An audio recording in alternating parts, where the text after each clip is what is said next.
नमस्कार, आप देख रहे हैं आपका अपना मोक्ष चैनल, जहां पर मैं प्रिया पांडे आप सभी का एक बार फिर से स्वागत करती हूं।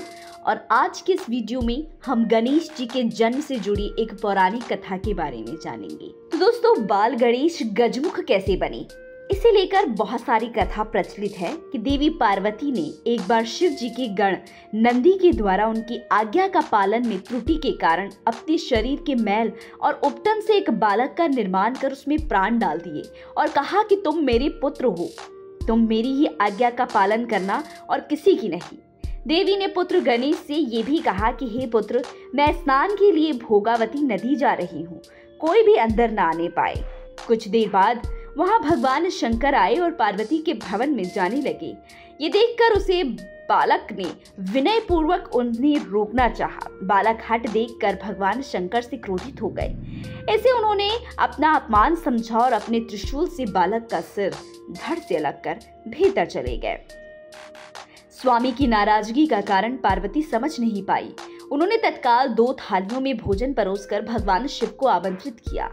तब दूसरी थाली देख शिव ने आश्चर्यचकित होकर पूछा कि ये किसके लिए है। पार्वती बोली, ये मेरे पुत्र गणेश के लिए है, जो बाहर द्वार पर पहरा दे रहा है। क्या आपने आते वक्त उसे नहीं देखा? ये बात सुनकर शिव बहुत हैरान हुए और पार्वती को सारा वृतांत कह सुनाया।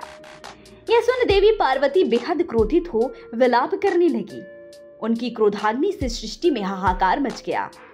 तब सभी देवताओं ने मिलकर उन्हें स्तुति की और बालक को पुनर्जीवित करने के लिए कहा।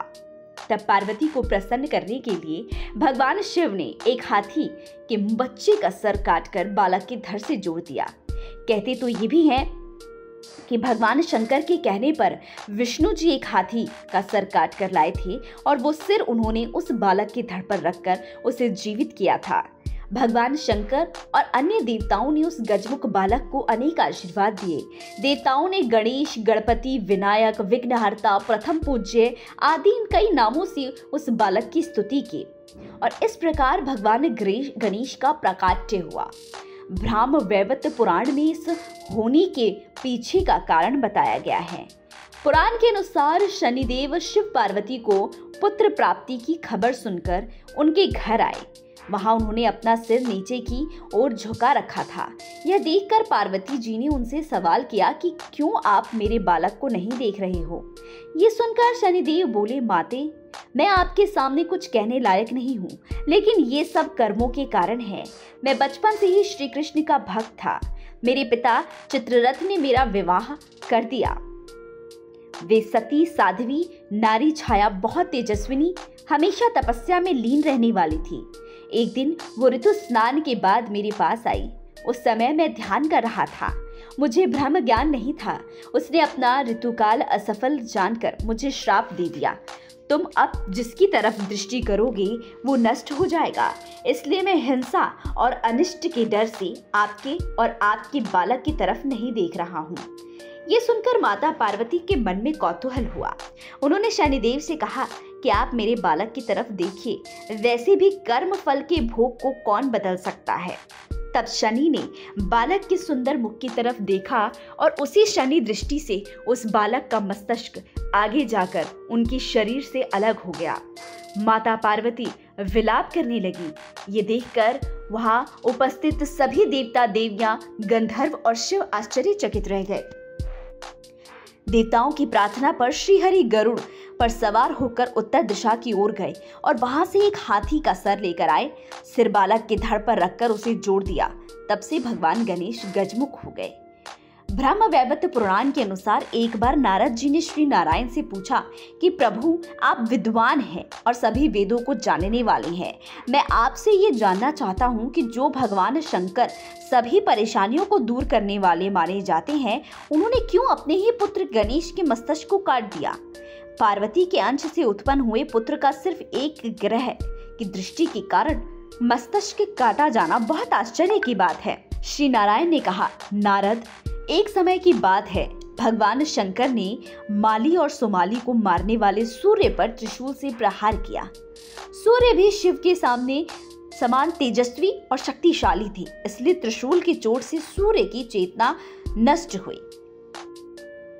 जब कश्यप जी ने देखा कि मेरा पुत्र मरने की अवस्था में है, तब वह उसे छाती से लगाकर फूट फूट कर विलाप करने लगे।